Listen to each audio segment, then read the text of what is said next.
گزارے کیسے زندگی،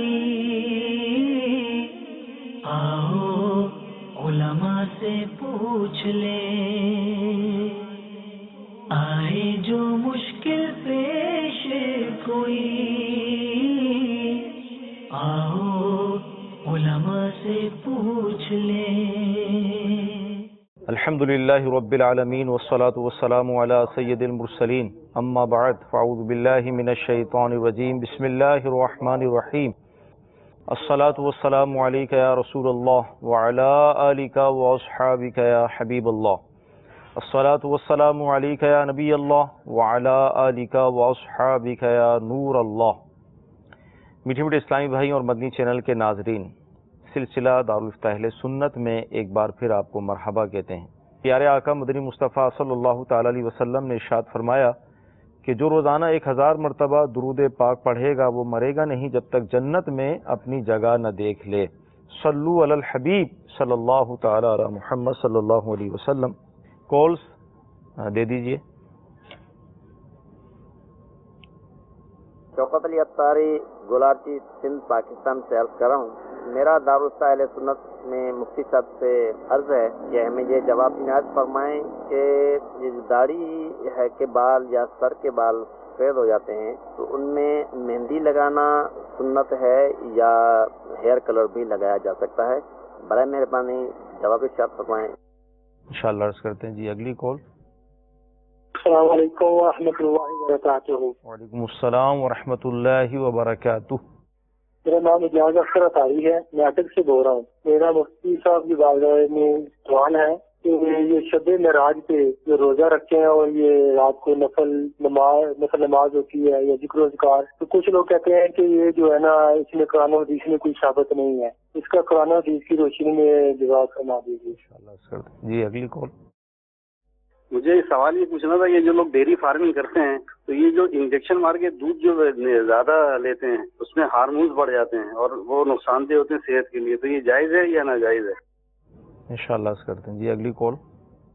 تو میرا سوال یہ ہے کہ محفل میلاد میں خطیب کا پیسے ایڈوانس لینا یا مقرر کرنا کیا تھا، اور دینے والے اور لینے والے کے لیے کیا حکم ہے؟ السلام علیکم ورحمۃ اللہ وبرکاتہ۔ وعلیکم السلام ورحمۃ اللہ وبرکاتہ۔ جی مفتی صاحب کیا ارشاد فرمائیں گے، داڑھی کے بال سفید ہو جانے کی صورت میں مہندی لگائیں یا کلر لگائیں، شریعت کیا کہتی ہے؟ الحمدللہ رب العالمین والصلاة والسلام علی سید الانبیاء والمرسلین، اما بعد فاعوذ باللہ من الشیطان الرجیم، بسم اللہ الرحمن الرحیم۔ داڑھی یا سر کے بال اگر سفید ہو جاتے ہیں تو اس کو تبدیل کر دینا یہ بہتر ہے، یعنی کسی اور رنگ میں جو سیاہ رنگ نہ ہو۔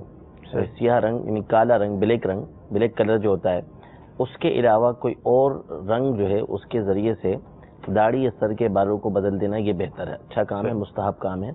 تو اس میں اصل تو مہندی ہی ہے، مہندی پھر اس میں الگ الگ چیزیں بیان کی گئی ہیں، حدیث پاک کے اندر آئی ہیں، تو اس کے ذریعے سے تبدیل کرے یہ زیادہ بہتر ہے۔ ٹھیک۔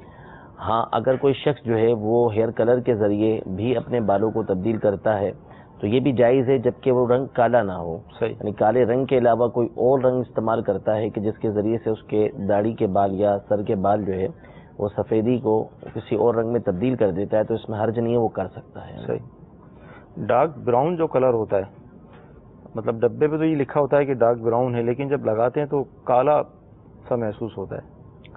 دیکھیں اگر وہ کالا ہی لگتا ہے، بالکل کالا ہے، یعنی لگائیں تو وہ کالے بال بن جاتے ہیں، صحیح، تو ہم اس سے منع ہی کریں گے، لیکن ڈارک براؤن یہ کالے کے قریب ہوتا ہے، وہ کالا ہوتا نہیں ہے، صحیح، تو اس لیے اس کے لگانے میں حرج نہیں ہے، اس کو لگا سکتے ہیں۔ ٹھیک۔ الحمدللہ شب برات آنے والی ہے، یہ وہ برات ہے کہ جس میں گناہ گاروں کو بخشا جاتا ہے۔ دعوت اسلامی کے ماحول کی برکت سے ہماری مساجد کے اندر 6 نوافل ادا کیے جاتے ہیں، مغفرت کے، عمر درازی کے، آفات بلیات سے بچنے کی نیت سے پڑھے جاتے ہیں، اور پھر روزے بھی رکھتے ہیں 14 کا 15 کا۔ تو شریعت کیا کہتی ہے اس حوالے سے؟ ان کا سوال غالباً شب معراج کے حوالے سے بھی تھا، لیکن دونوں باتیں آ جائیں گی اس کے اندر۔ تو وہ کہہ رہے تھے کہ بعض لوگ کہتے ہیں کہ قرآن و حدیث میں اس کا کوئی ثبوت نہیں ہے۔ تو دیکھیں پہلی بات تو یہ ہے کہ رجب کی 27 تاریخ کے روزے کا تو تذکرہ موجود ہے حدیث پاک کے اندر، ٹھیک ہے۔ اور جہاں تک رہا نوافل پڑھنا، چاہے وہ شب برات کے اندر ہو چاہے وہ شب معراج کے اندر ہو، تو اس میں اصلاً کوئی حرج نہیں ہے. صحیح. اور یہ کہنا کہ چونکہ قرآن و حدیث میں اس کے اندر کچھ نہیں آیا تو یہ ایسی دلیل ہے کہ جس کو جدید دور کے حساب سے بھی دیکھا جائے اور ویسے ہی علماء کے اقوال کے اندر دیکھا جائے تو بالکل باطل بات ہے. صحیح. کہ جو چیز نبی کریم صلی اللہ علیہ وسلم کے زمانے میں نہیں ہے یا صحابہ کے زمانے میں نہیں ہوئی اس کا کرنا ہی غلط ہو جائے تو یہ قرآن و حدیث کی تعلیمات کے بالکل خلاف ہے. اور صحیح. اسلام کو جو ہے وہ ایک جگہ منجمد کر دینا ہے. صحیح. اسلام ہمارا مذہب جو ہے ایک عالمگیر مذہب ہے. اس میں قاعدے بیان کیے گئے ہیں, کلیے بیان کیے گئے ہیں, ضابطے بیان کیے گئے ہیں جس کے تحت آنے والے مسائل جو وہ حل ہوتے ہیں. صحیح. تو یہ دلیل بالکل بودی دلیل ہے. یہ کہنا کہ چونکہ قرآن و حدیث میں یہ چیز وارد نہیں ہوئی اس لیے اس کا کرنا درست نہیں. نبی کریم صلی اللہ تعالیٰ علیہ وآلہ وسلم نے خود مسلم شریف کے حدیث پاک ہے کہ ارشاد فرمائے کہ من سن سنتا حسنتا فلہ اجرھا واجر من عمل بھا او کما قال علیہ الصلوۃ والسلام کہ جو شخص اسلام کے اندر کوئی اچھا کام ایجاد کرتا ہے, اچھی بات لے کر آتا ہے تو اس شخص کے لیے اس اچھے کام کا اجر ہے اور جتنے لوگ اس پر عمل کرتے رہیں گے اس بندے کو بھی اس کا اجر ملتا رہے گا. یہ حدیث پاک کئی بار جو ہے وہ بیان ہو چکی ہے. علامہ عبدالحی لکھنوی صاحب رحمۃ اللہ تعالی علیہ جو اعلیٰ حضرت کے ہم اثر بزرگ گزرے ہیں اور بڑے معروف جو ہے نا یہ بزرگ ہیں, انہوں نے ایک کتاب اس حوالے سے لکھی ہے اقامت الحجہ علی ان الاکثار فی العبادۃ لیست ببدعہ, یعنی اس بات پر دلیل قائم کرنا کہ عبادت کے اندر اکثار یعنی زیادتی کرنا یہ بدعت نہیں ہے. صحیح. کیونکہ ان کے زمانے میں بعض افراد نے یہ اعتراض اٹھایا کہ یہ بعض بزرگوں سے جو منقول ہے کہ اتنی اتنی عبادتیں وہ کرتے تھے یا آج کے دور میں لوگ اتنی اتنی عبادتیں کرتے ہیں, حالانکہ صحابہ کرام علیہم رضوان سے یا نبی کریم صلی اللہ علیہ وسلم سے تو اس بارے میں کچھ مروی نہیں ہے. تو پھر انہوں نے اس میں دلائل دیے اور مختلف دلیلوں سے یہ بات ثابت کی کہ عبادت کے اندر یہ جو جدت ہوتی ہے یا زیادتی ہوتی ہے اس میں کوئی حرج نہیں ہوا کرتا.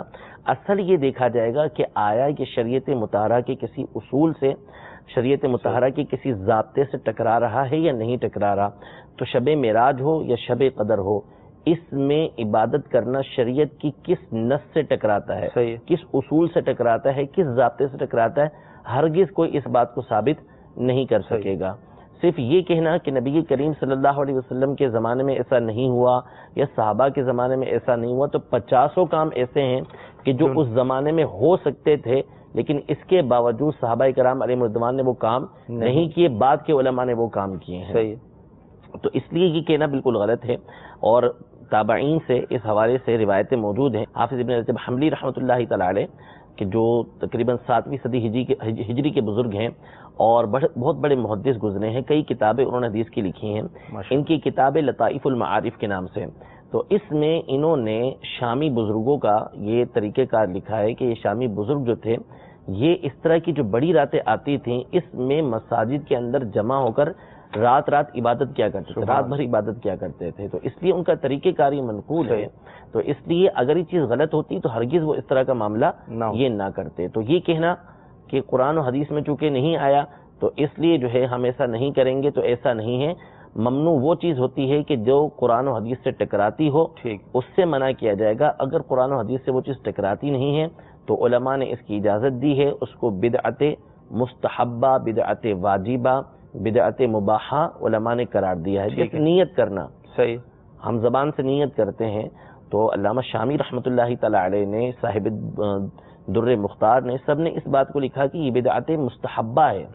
کیونکہ نبی کریم صلی اللہ علیہ وسلم کے زمانے میں زبان سے نیت نہیں ہوا کرتی تھی. بعد کے علماء نے یہ الفاظ بنائے اور اس کو علماء نے اچھا قرار دیا کہ ٹھیک ہے, اچھی بات ہے کہ اس کے ذریعے سے بندے کی نیت حاضر ہے. چونکہ وہ کسی حدیث سے, قرآن کی کسی آیت سے ٹکراتا نہیں تھا, اصول سے کسی ضابطے سے ٹکراتا نہیں تھا, تو اس لیے علماء نے اس کو پسند کیا ہے. تو اس پر اور بہت ساری دلیلیں موجود ہیں جس پر کئی بار ہمارے سلسلے کے اندر اس بات کو بیان کیا جا چکا ہے کہ یہ دلیل دینا درست نہیں ہے کہ چونکہ نبی کریم صلی اللہ علیہ وسلم نے ایسا نہیں کیا یا صحابہ نے ایسا نہیں کیا اس لیے وہ چیز غلط ہو جائے گی. نہیں, یہ نبی کریم صلی اللہ علیہ وسلم کی تعلیم کے صریح خلاف ہے. حضور علیہ الصلوۃ والسلام نے خود اس بات کی اجازت دی ہے کہ کام اچھا ہوگا تو اس کے کرنے میں کوئی حرج نہیں ہے. مدنی چینل کے ناظرین, فی زمانہ جس طرح کا دور چل رہا ہے, اگر آپ دیکھیں تو غفلت کا دورہ ہے.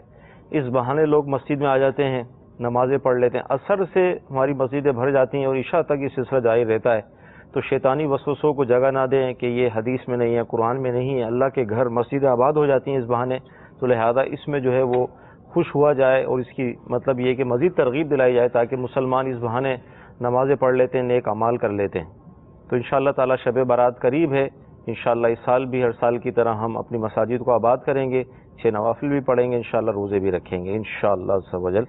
ڈیری فارم کے ذریعے دودھ کی جو افزائش کی جاتی ہے، انجیکشن لگائے جاتے ہیں، اس سے ظاہر بیماریاں اس طرح، شرعاً کیا حکم ہے؟ دیکھیں اگر تو کوئی اس میں خلاف شرع کام اور نہیں کیا جاتا، صرف انجیکشن لگا کے اس کا دودھ بڑھا دیا ہے، تو اگر اس سے بیماریاں پیدا ہوتی ہیں تو بچنا چاہیے، ایسے افراد کو ایسا کام نہیں کرنا چاہیے کہ جس سے لوگوں کو نقصان پہنچے۔ لیکن اگر اس میں اور کوئی خلاف شرع بات نہیں ہے کہ جس کے ذریعے سے ناجائز و حرام بنتا ہو، تو فقط انجیکشن لگا کے دودھ بڑھا دینے کی وجہ سے وہ دودھ حرام نہیں ہو جائے گا، دودھ کا استعمال بھی جائز ہوگا، اس کو بیچنا خریدنا یہ جائز ہوگا، لیکن ایسا کرنے سے جو ہے وہ ایسا کرنے والوں کو بچنا چاہیے کہ مسلمانوں کی خیر خواہی ان کو کرنی چاہیے۔ ٹھیک۔ محفل میلاد جو ہوتی ہے اس کے اندر جو نعت خواں آتے ہیں یا تو اس طرح کے، تو غالباً اس میں انہوں نے یہ فرمایا تھا کہ رقم وغیرہ کا جو ہوتا ہے، خطیب کا انہوں نے کہا تھا کہ خطیب جو آتے ہیں وہ ایڈوانس رقم لیتے ہیں یا ویسے ہی جو ہے وہ طے کر کے رقم لیتے ہیں، تو ان کا ایسا کرنا کیسا ہے؟ تو علماء نے جو طاعت ہوتی ہیں، نیکی ہوتی ہے، اس پر جو اجارہ کیا جاتا ہے، یعنی جو اس کے اوپر اجرت دی جاتی ہے، مشارہ دیا جاتا ہے، رقم دی جاتی ہے، اس میں سے کچھ چیزوں کی اجازت دی ہے کہ یہ چیزیں ہیں کہ جن کے اوپر رقم دی جا سکتی ہے، مثلا امامت کروانا ہے، اذان دینا ہے، قرآن پاک کی تعلیم دینا ہے۔ اسی طریقے سے جو مبلغ ہے، جو واعظ ہے، اس کو بیان کے بدلے رقم دینے کو علماء نے جائز قرار دیا ہے۔ تو لہذا اگر خطیب صاحب جو ہے وہ اپنی اجرت طے کر لیتے ہیں کہ ٹھیک ہے کہ میں اتنی رقم لوں گا، اب وہ ایڈوانس لیتے ہیں یا آ کر لیتے ہیں، دونوں صورتوں میں یہ چیز جائز ہے، ان کا لینا درست ہے، ان کے اوپر کوئی حرف نہیں ہے۔ ٹھیک، مزید کالز دیجیے۔ عاصم بات کروں لاہور سے۔ میرا سوال یہ ہے کہ جس بندے کی نمازیں قضا رہتی ہوں اور وہ نمازیں جو ہے وہ قضا پڑھتا بھی ہے اور پھر بھی کافی ابھی بہت زیادہ پڑھنے کے لیے رہتے ہیں، تو کیا اس کے نوافل جو کہ عبادت کی رات کو پڑھتے ہیں یا آگے پیچھے جو نوافل پڑھے جاتے ہیں، کیا اس کے وہ قبول ہوتے ہیں یا عبادت کی رات میں وہ نوافل کی جگہ پر بھی وہ قضا نمازیں ہی پڑھے؟ جزاک اللہ۔ انشاءاللہ سب عرض کرتے ہیں۔ جی اگلی کال۔ اسلامیت کا کسی کا پیپر ہو اور وہ ناپاکی میں ہو، ناپاکی کی حالت میں ہو، تو اس کا وہ پیپر دے سکتا ہے اسلامیت کا؟ انشاءاللہ عرض کرتے ہیں۔ جی اگلی کال۔ باب المدینہ سے محمد انیس اختاری، حضور یہ بتا دیجئے کہ بیٹی یا بیٹے کا نکاح کر دیں کسی بھی وجہ سے، لیکن رخصتی ابھی نہیں کرنی، 3-4 سال کے بعد وہ کرنی ہے، تو ایسا کرنا جائز ہے یا اس کا کوئی اور طریقہ کار ہے تو بتا دیں۔ انشاءاللہ عرض کرتے ہیں۔ جی اگلی کال۔ میں عبد القادر سعودی عرب جدہ سے بات کر رہا ہوں۔ میرا سوال یہ ہے کہ نماز کے دوران یا اذان کے دوران انسان کو نیند کیوں آتا ہے؟ یہ کیا شیطان کی طرف سے ہے یا ویسے نیند آتا ہے؟ انشاءاللہ عرض کرتے ہیں۔ جی اگلی کال۔ میں محمد نواز شیما وزیر آباد سے بات کر رہا ہوں۔ میں یہ پوچھنا چاہوں گا کہ داڑھی رکھنا جو ہے یہ سنت ہے، کیا اگر کوئی داڑھی نہیں رکھتا تو اس کو سنت ترک کرنے کی وجہ سے گناہ ہوگا؟ انشاءاللہ عرض کرتے ہیں۔ نماز قضا ہیں، جاگنے کی راتیں بھی آ رہی ہیں، نوافل پڑھنے کے فضائل بھی بیان کیے جا رہے ہیں، کیا کریں؟ نوافل پڑھیں، قضا نمازیں پڑھیں، کافی باقی ہیں۔ دیکھیں جو بڑی راتیں ہوتی ہیں ان میں نوافل عام طور پہ معصور نہیں ہیں، یعنی وہ صحابہ کرام سے یا نبی کریم صلی اللہ علیہ وسلم سے آئے نہیں ہیں، ان کا پڑھنا بالکل درست ہے، اچھی بات ہے، ان کو پڑھیں گے اس پہ ثواب ملے گا۔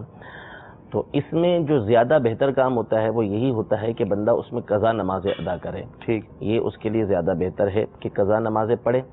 ہاں وہ نوافل کے جو معصور ہیں، یعنی جو مقرر ہے ان کا وقت، جیسے مغرب کے بعد کے 2 نفل ہیں یا تہجد کے نفل ہیں یا اشراق چاش کے نفل ہیں، ان نوافل کی جگہ بھی بہتر یہی ہے کہ بندہ قضا نمازیں ادا کرے، لیکن یہ بھی ادا کرنا چاہے تو بندہ کر سکتا ہے، لیکن جو بڑی رات ہوتی ہیں ان کے اندر بہتر یہی ہے کہ بندہ قضا نمازیں ادا کرے، یہی اس کے لیے اولا ہے۔ ٹھیک۔ اسلامیت کا پیپر ہے، بے وضو یا بے غسل ہے، اگر اس صورت میں کیا کریں؟ پیپر دے سکتا ہے؟ دیکھیں اسلامیات کے پیپر میں ہر طرح کے سوالات ہوتے ہیں، ٹھیک، تو ویسے دیگر سوالات کے جوابات دینے میں تو حرج نہیں ہے، لیکن چونکہ یہ اپنے لیے پوچھ رہے تھے، یعنی مرد حضرات کے لیے پوچھ رہے تھے، اسلامی بھائیوں کے لیے پوچھ رہے تھے، تو اگر قرآن کی آیت یا اس کا ترجمہ لکھنے کی نوبت آتی ہے تو چونکہ یہ جنبی ہیں یعنی حالت جنابت میں ہیں یا بے وضو ہیں تو ان کو قرآن کی آیت یا اس کا ترجمہ لکھنے کی اجازت نہیں ہے. اسلامی بھائیوں کے حوالے سے یہ مسئلہ میں عرض کر رہا ہوں اس حوالے سے کہ اگر یہ جنبی ہیں یعنی غسل فرض ہے یا ان کا وضو ٹوٹا ہوا ہے تو اس صورت میں قرآن کی آیت یا اس کا ترجمہ لکھنا چاہتے ہیں تو پھر اس صورت میں ان کو وضو کرنا پڑے گا, یا غسل فرض ہے تو غسل کرنا پڑے گا, پھر اس کے بعد یہ اس کو لکھ سکیں گے. ٹھیک ہے.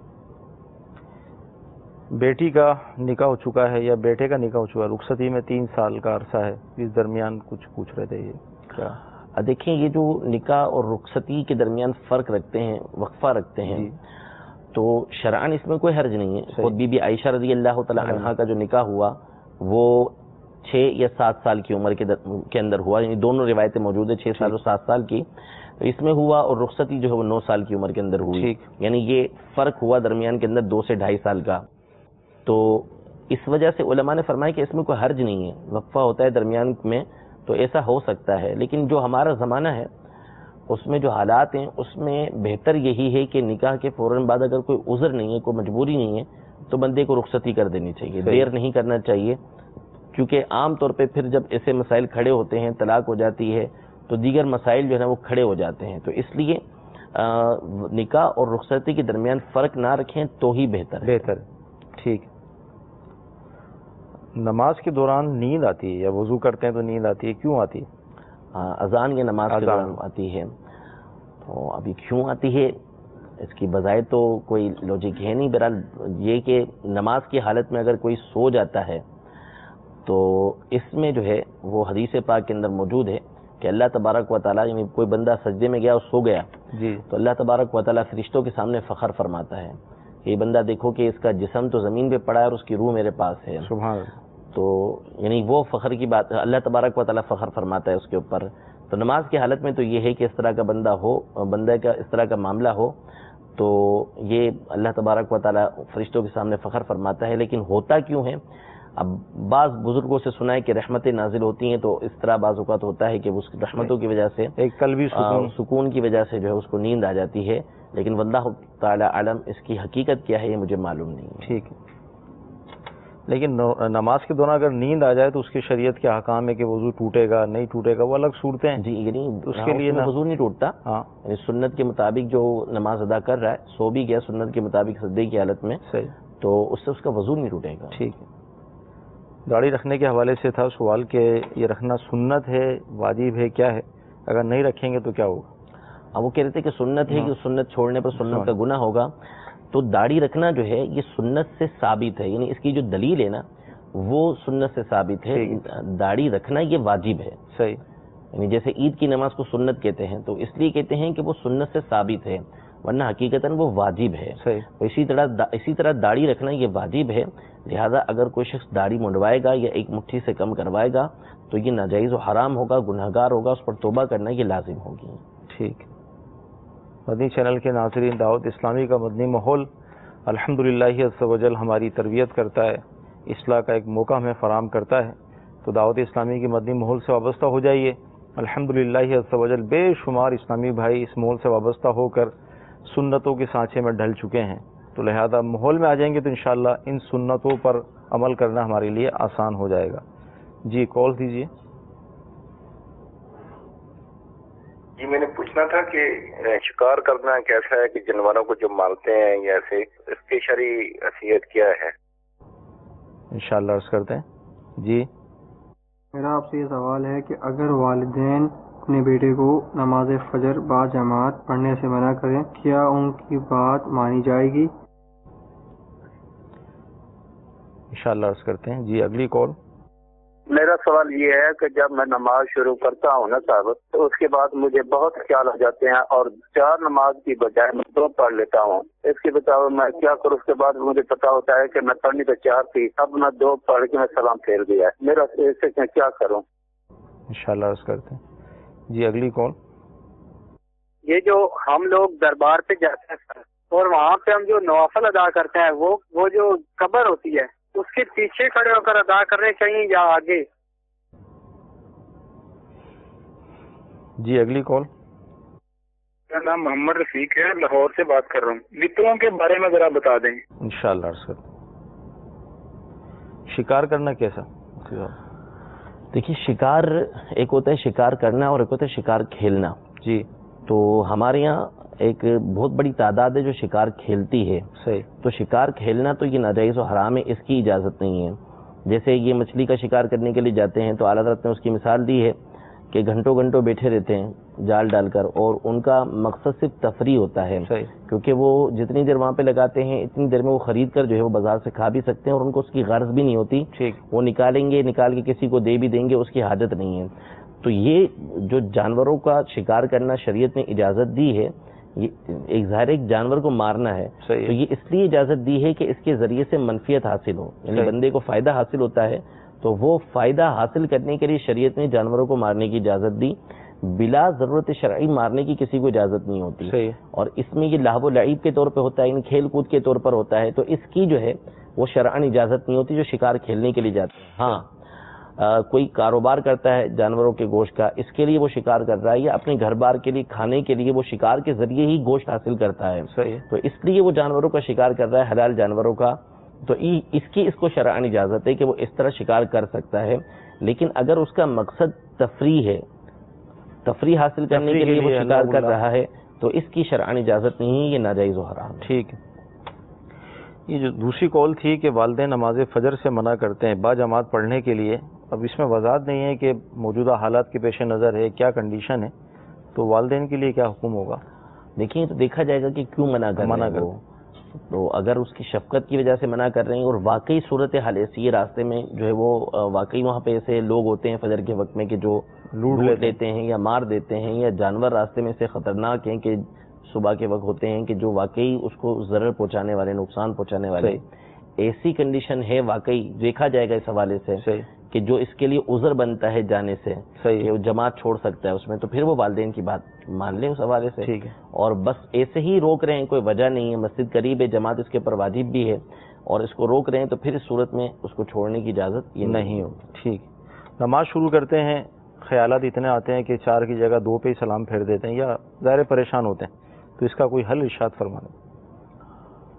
2 پہ سلام اگر پھیر دیا ہے واقعی انہوں نے، اور اس کے بعد انہوں نے نماز کے خلاف کوئی کام بھی کر لیا ہے، تو نماز تو ان کو دوبارہ پڑھنا پڑے گی. یہ کافی پریشان لگ رہے ہیں. ہاں، یعنی اگر وسوسے کا شکار ہیں تو پھر امیر علیہ سنت کا رسالہ وسوسے اور ان کا علاج پڑھیں. بار بار اس کو پڑھتے رہیں اور ان چیزوں کی طرف دھیان نہ دیا کریں. جیسی دوسری طرف دھیان جائے فوراً نماز کے اندر اپنا دھیان لے کر آ جایا کریں.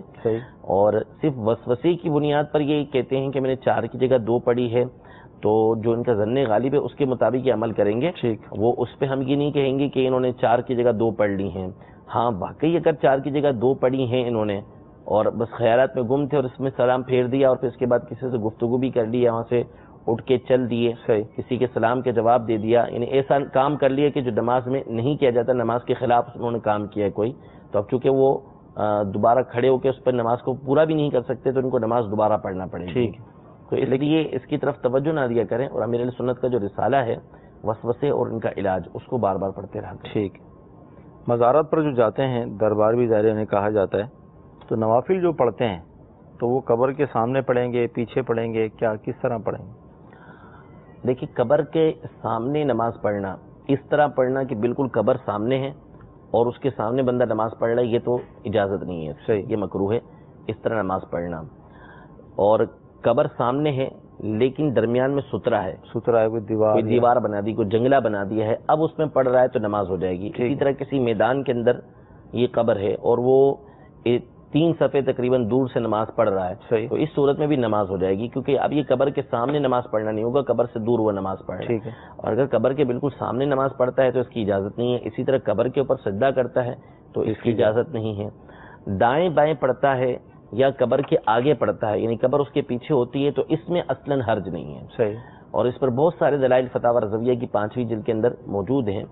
سب سے بڑی دلیل تو یہی ہے کہ مسجد نبوی علی صاحبہ الصلاۃ والسلام میں جو ریاض الجنہ کے اندر نماز پڑھی جاتی ہے، وہ نبی کریم صلی اللہ تعالی علیہ وسلم کے روضہ انور، آپ کی قبر مبارک کے بائیں طرف پڑھی جاتی ہے. ٹھیک ہے، تو یہ سب سے بڑی دلیل ہے کہ وہاں پر نماز پڑھنا یہ باعث فضیلت ہے. اور جو الٹے ہاتھ کی طرف ہے وہ نبی کریم صلی اللہ علیہ وسلم کی قبر انور بھی موجود ہے. اسی طرح حرم شریف کے اندر نماز پڑھنا، کعبۃ اللہ شریف کے پاس نماز پڑھنا، تو وہاں پر بھی 70 انبیاء کرام علیہ السلام کی قبریں موجود ہیں. سیدنا اسماعیل علیہ نبینا علیہ السلام کی قبر مبارک وہاں پر موجود ہے، تو وہاں پر نماز پڑھنا یہ بہت اچھی بات ہے.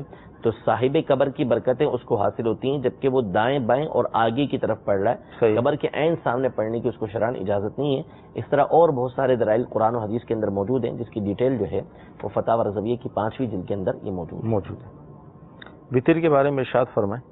وطر کے بارے میں بتائیں کہ کیا پوچھنا چاہ رہے ہیں. وطر پڑھنا یہ واجب ہے، یعنی اس کو پڑھنا ضروری ہے. اگر کسی وجہ سے یہ چھوٹ گئے ہیں، قضا ہو گئے، تو ان کی قضا کرنا بھی یہ لازم ہے. صحیح. مدنی چینل کے ناظرین، شریعت کے احکام، یعنی جب ایک مسلمان کسی چیز کا مکلف ہو جاتا ہے تو اس حوالے سے اس علم حاصل کرنا فرض، واجب یا سنت ہو جاتا ہے.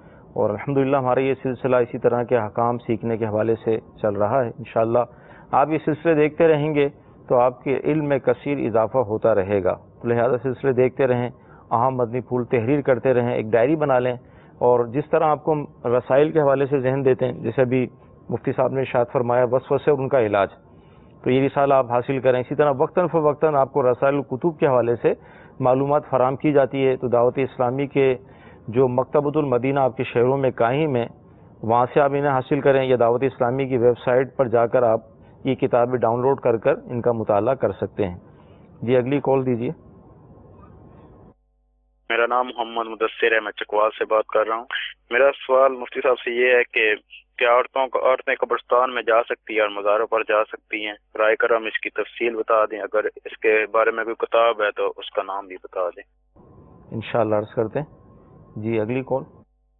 ہمارا تاریخ کھانے وال شیر سے بات کر رہا ہوں. دارالسلام. اگر کسی کو مسئلہ نہیں پتا ہو اور وہ بتا دیں تو اس کے بارے میں کیا حکم نافذ ہوتا ہے؟ انشاءاللہ فرمان بھائی عرض کرتے ہیں آپ کو. جی اگلی کال. میرا نام محمد سہیل ہے، فیصل آباد سردار آباد سے بات کر رہا ہوں. میرا سوال مفتی صاحب سے یہ ہے کہ نماز جماعت کروانے کے لیے کون کون سے فرائض لازمی ہیں؟ امامت کے حوالے سے آپ پوچھنا چاہ رہے ہیں غالباً کہ امام کیسا ہونا چاہیے. انشاءاللہ عرض کرتے ہیں. عورت کو قبرستان یا مزارت پر جانا کیسا؟ قبرستان یا مزارات پہ عورتوں کو جانا یہ منع ہے، ان کو اس کی اجازت نہیں ہے. ہاں، نبی کریم صلی اللہ تعالیٰ علیہ وسلم کی جو قبر انور ہے، تو جو عورت جو ہے وہ مکہ یا مدینہ جائے گی تو پھر اس کو نبی کریم صلی اللہ تعالیٰ علیہ وسلم کی قبر انور پر یہ حاضری دینا ہوگی. یہ قریب واجب ہے، تو وہاں پر وہ حاضری دے گی. باقی اس کے علاوہ نبی کریم صلی اللہ تعالیٰ علیہ وسلم کے روضہ انور کے علاوہ جو ہے کسی اور جگہ پر عورتوں کو سفر کر کے یا کسی بھی طریقے سے قبرستان جانا یا مزارات پر جانا، اس کی شرعاً اجازت نہیں ہے. اس سے علماء نے منع فرمایا ہے. اچھا، ایک تو بعین ہی مزار پہ جانا، اور دوسرا یہ ہے کہ مزار سے کافی فاصلے پر اپنی گاڑی پر، وین پر، کسی بھی طریقے سے مطلب بیٹھے بیٹھے وہاں سے فاتحہ پڑھ لینا. گھر سے نکلے اس لیے یعنی نیت، جی اس کی اجازت نہیں ہوگی. باقاعدہ اس کے لیے سفر کر کے وہاں پر جائے، اس سے منع ہی کیا جائے گا، کیونکہ عورتوں کا جو معاملہ ہے وہ جزا اور فضا کے پر رکھا گیا ہے. عام طور پہ یہ حد سے بڑھتی ہیں، یا تو تعریف میں بڑھتی ہیں یا رونے میں بڑھتی ہیں. تو اس لیے جب یہ اس طرح سفر کر کے جائیں گی تو پھر اس سے ان کو منع کیا جائے گا. بی بی عائشہ صدیقہ رضی اللہ تعالی عنہا، ان کے بارے میں ترمذی شریف کی حدیث پاک ہے کہ اپنے بھائی حضرت عبد الرحمن بن ابی بکر رضی اللہ تعالی عنہ، ان کی قبر کے پاس سے یہ سفر کرتے ہوئے گزری، تو وہاں اپنے فاتحہ پڑھا اور کہا کہ اگر یہ سفر کرتے ہوئے راستے میں نہ آتی تو میں آپ کی قبر کے پاس نہ آتی. اللہ. تو اس لیے عورتوں کو جو ہے وہ قبرستان جانا یا مزارت پر جانا یہ منع ہے. یہ گھر ہی میں جو ہے وہ ایصال ثواب کرے. ٹھیک. مسئلہ پتہ نہ ہو تو بتانے کے حوالے سے کیا حکم ہے؟ بہت سخت جرم ہے کہ مسئلہ معلوم نہیں ہے اور کسی کو بتا رہا ہے، تو ایسے پر تو حدیث پاک کے اندر آیا ہے کہ جو بغیر علم کے فتویٰ دیتا ہے تو اس پر زمین و آسمان کے فرشتے، اللہ تبارک و تعالی، فرشتے اور تمام لوگوں کی لعنت ہوتی ہے. اللہ. تو یہ بہت سخت جرم ہے کہ کسی کو اس طرح مسئلہ اس نے بتا دیا ہے. تو اگر کسی کو مسئلہ بتایا ہے تو اس کے سامنے وضاحت کر دے کہ مجھے یہ مسئلہ معلوم نہیں تھا، آیا یہ صحیح ہے یا نہیں ہے، میں اس سے رجوع کرتا ہوں. اس کے لیے علماء اہل سنت سے آپ رابطہ کریں. ٹھیک. اور آج کل یہ ایک عام ہے، یعنی جیسے اس وقت ہم سلسلے میں شامل ہیں، سلسلے دیکھ رہے ہوتے ہیں تو چلتے پھرتے لوگ مسئلے پوچھنا شروع کر دیتے ہیں تو ظاہر ہے جو مفتی وہ تو بتا دے گا، جو غیر مفتی وہ کیسے بتائے گا؟ تو بعض اوقات شرم بھی آتی ہے، اگر نہیں بتائیں گے تو سامنے والا کیا کہے گا، کیا سوچے گا، تو اس طرح کے وسوسے بھی آتے ہیں۔ دیکھیں اصل میں جو مکلف ہے بندہ جس کام کا، مکلف ہے ہی نہیں بندہ جس کام کا، تو اس میں شرم کیوں کرنی ہے؟ صحیح، وہ صاف کہہ دے کہ مجھے آتا نہیں ہے، آپ جو ہے وہ علماء سے پوچھ لیں۔ دیکھیں دو طرح کے لوگ ہیں، دو طرح کی باتیں ہیں، یعنی ایک تو ہے دنیا کی شرم، یعنی ایک دو آدمیوں کے سامنے آپ شرما رہے ہیں، اور کل بروز قیامت جو ہے وہ اربوں خربوں کی تعداد میں لوگ ہوں گے، تو اس وقت کی شرم جو ہوگی وہ زیادہ ہوگی یا ابھی کی شرم زیادہ ہوگی؟ ظاہر سی بات ہے کہ اس وقت کی شرم جو ہے وہ زیادہ ہونی چاہیے۔ بندہ اس وقت سے ڈرے کہ کل بروز قیامت اگر اس سے پوچھ لیا گیا کہ تو نے بغیر علم کے فتویٰ کیسے دیا تھا، جب تجھے معلوم ہی نہیں تھا تو نے کسی مسلمان کو کیسے بتا دیا کہ تیرے مسئلے کا جواب یہ ہے؟ ہمارے بزرگان دین رحمہم اللہ اجمعین تو کوشش کرتے تھے کہ ان سے کوئی مسئلہ نہ پوچھے، اور پوچھے تو وہ دوسرے کی طرف منتقل کر دیا کرتے تھے کہ آپ اس سے پوچھ لیجئے جا کے۔ یہ احتیاط تھی۔ تو جب آپ پر بتانا واجب ہے ہی نہیں تو پھر آپ کیوں اس طرح کا آپ کو ہلاکت میں کیوں ڈالیں کہ آپ جو ہے وہ بتانا اپنے اوپر لازم کر رہے ہیں؟ ٹھیک۔ نماز با جماعت یعنی امامت کی شرائط غالباً یہ مراد ہے، کیا کون امام بن سکتا ہے؟ امامت کے لیے ضروری ہے سب سے پہلی چیز تو صحیح العقیدہ ہونا ضروری ہے، کہ اس کا عقیدہ درست ہو، پھر اس کے بعد اس کا صحیح القرات ہونا ضروری ہے، یعنی اس کی تلاوت درست ہو، جو مخارج ہیں اس کے ساتھ وہ نماز ادا کرتا ہو، پھر اس کے بعد وہ نماز کے مسائل کو جانتا ہو کہ نماز کس طریقے سے ادا کی جاتی ہے، اور پھر اس کے بعد جو ہے وہ معذور نہ ہو۔ صحیح۔ تو یہ شرائط اگر اس کے اندر پائی جاتی ہیں تو پھر وہ جو ہے وہ دوسروں کی امامت کر سکتا نہیں، غیر معذور کی امامت وہ کر سکتا ہے۔ ٹھیک۔ مزید بہر شریعت کا کوئی اگر بہر شریعت کے تیسرے حصے کے اندر جو ہے وہ امامت کے مسائل موجود ہیں، اسی طرح سے نماز کے احکام جو امیر اہل سنت کی کتاب ہے اس کے اندر بھی یہ مسائل موجود ہیں۔ جی اگلی کالز دیجیے۔ محمد رمیز اتاری طلبات جیکوت سے بات کر رہا ہوں۔ حضور میرا آپ سے یہ سوال ہے، کیا اقامت تکبیر یعنی کرسی پہ بیٹھ کے دی جا سکتی ہے؟ جو معذور ہے، کھڑا نہیں ہو سکتا، چیئر پہ بیٹھ کے نماز پڑھتا ہے، وہ بیچ میں کھڑے ہو کے تکبیر دے سکتا ہے؟ برائے مدینہ اس کا جواب عطا فرمائیے۔ انشاءاللہ عرض کریں گے، لیکن یہ ابھی تک دیکھا نہیں ہم نے کہیں۔ جی اگلی کال۔ میرا نام محمد رضا اتاری ہے، میں فیصل آباد سردار آباد سے بات کر رہا ہوں۔ میرا سوال یہ ہے کہ اکثر لوگ کہتے ہیں کہ جس دن رات جاگنے والی ہوتی ہے وہ کہتے ہیں کہ 3 وتر اور 2 نفل تہجد کی نماز سے کچھ دیر پہلے پڑھنے چاہیے، فوراً نہیں کر سکتے، اس کا مزید جواب ارشاد فرما دیں۔ انشاءاللہ عرض کرتے ہیں۔ جی اگلی کال۔ میرا نام ظہیر عباس ہے، میں سعودی عرب سے بات کر رہا ہوں۔ میرا سوال یہ ہے کہ کیا اندھیرے میں نماز پڑھ سکتے ہیں؟ انشاءاللہ عرض کرتے ہیں۔ جی اگلی کال۔ میں عبداللہ خان بول رہا ہوں لاہور سے۔ میرا یہ سوال ہے، اگر نماز کا وقت جا رہا ہو اور غسل کی حالت ہو تو اس وقت کیا کرنا چاہیے؟ پہلے غسل کریں پھر نماز پڑھیں تو کیا کرنا چاہیے؟ براہ کرم رہنمائی فرما دیں۔ انشاءاللہ عرض کرتے ہیں۔ کرسی پہ نماز پڑھنے کا تو دور آپ دیکھ رہے ہیں، جگہ جگہ کرسیاں رکھی ہوئی ہوتی مساجد میں۔ ایک نیا سوال یہ ہے کہ کیا اقامت کرسی پہ بیٹھ کر کی جا سکتی ہے؟ نہیں، اس کی اجازت نہیں ہے۔ اذان اور اقامت جو ہوتی ہیں وہ کھڑے ہو کے دی جائیں گی۔ صحیح۔ اگر کسی نے بیٹھ کر دی ہے تو اس اذان کا تو اعادہ ہوگا، اقامت کا چونکہ اعادہ نہیں ہے، لیکن اس کی اجازت نہیں ہے بہرحال صحیح کہ کوئی بیٹھ کر جو ہے وہ اقامت دے، اور بیچ میں کرسی لگانے سے تو ویسے ہی منع کیا گیا ہے۔ صحیح کہ جو معذور شرعی ہے، یعنی جس کو اجازت مل چکی ہے کہ وہ کرسی پہ بیٹھ کے نماز پڑھ سکتا ہے، صحیح تو اس کو بھی چاہیے کہ وہ کونے کے اندر کرسی لگا کے بیٹھا کرے گا۔ تو بہرحال کرسی پر بیٹھ کر اقامت دینا اس کی شرعاً یہ اجازت نہیں ہے۔ اقامت جو دے رہا ہے اسے چاہیے کہ وہ کھڑے ہو کر اقامت دیں۔ ٹھیک ہے۔ مدنی چینل کے ناظرین، کرسی پر نماز کے احکام سے متعلق الحمدللہ دعوت اسلامی نے ایک رسالہ شائع کیا ہے، آپ اس کا اول تاخیر مطالعہ کر لیں۔ آج کل ہماری مساجد میں کرسی پر نماز پڑھنے کے حوالے سے ایک مطلب کیا کہیں اس کو کہ سلسلہ شروع ہو گیا ہے۔ گھر سے چل کر آتے ہیں اور مسجد میں بڑے اہتمام کے ساتھ کرسی پر بیٹھ کر نماز پڑھتے ہیں۔ تو اس کے بھی احکام سیکھنا ہے کہ آیا کرسی پر نماز ہوگی نہیں ہوگی، کیا صورت ہے۔ تو دعوت اسلامی ہماری خیر خواہ ہے، اس طرح کے رسائل الحمدللہ ہمیں ملتے رہتے ہیں۔ تو کرسی پر نماز پڑھنے کے احکام سے متعلق ایک رسالہ شائع ہو چکا ہے، اسے حاصل کریں، اس کا مطالعہ کریں، پھر اس کے بعد آپ دیکھیں کہ آپ کے لیے کرسی پر نماز پڑھنا جائز ہے یا نہیں ہے، اس کے بعد پھر فیصلہ کریں۔ اکثر لوگ جو جاگتے ہیں، جاگنے کی راتیں جو آتی ہیں، یہ کہا جاتا ہے، شاید انہوں نے سنا ہوگا کہ وطر اور نوافل جو ہے فجر سے یعنی تہجد میں پڑھیں فجر سے پہلے، تو اس حوالے سے کیا فرمائیں گے؟ دیکھیں وطر کے بارے میں مطلقاً یہ ہے، چاہے جاگنے کی رات ہو یا نہ ہو، ٹھیک، کہ وطر جس کو اس بات کا اعتماد ہے، یعنی تجربہ ہے اور اس کو یقین ہے، ظن غالب ہے اس کو کہ میں رات میں اٹھ کر پڑھ سکتا ہوں، یعنی وقت تہجد میں وہ پڑھ سکتا ہے، تو اس کے لیے بہتر یہی ہے کہ وہ رات کے آخری حصے کے اندر جب تہجد پڑھے تو اس وقت وطر پڑھے، یعنی جو اٹھ کے پڑھ سکتا ہے اس کے لیے بہتر ہے کہ وطر دیر سے پڑھے، تو جتنا دیر سے وطر پڑھے جائیں گے اتنا یہ بہتر ہے۔ تو یہ جاگنے کی رات کے ساتھ خاص نہیں ہے، کوئی بھی رات ہو اس میں وطر جو ہے اگر بندے کو اعتماد ہے کہ وہ رات کے آخری حصے کے اندر پڑھ سکتا ہے، یعنی فجر کا وقت شروع ہونے سے پہلے پڑھ لے گا، تو اس کے لیے بہتر ہے کہ وہ دیر سے ہی وطر پڑھا کرے، اور اگر یقین نہیں ہے اس کو کہ وہ ظن غالب نہیں ہے اس بات کا کہ وہ نہیں اٹھ سکے گا، تو پھر اس کو حکم یہ ہے کہ وہ سونے سے پہلے ہی وطر کو پڑھے گا۔ ٹھیک ہے۔ اندھیرے میں نماز پڑھنے کا حکم؟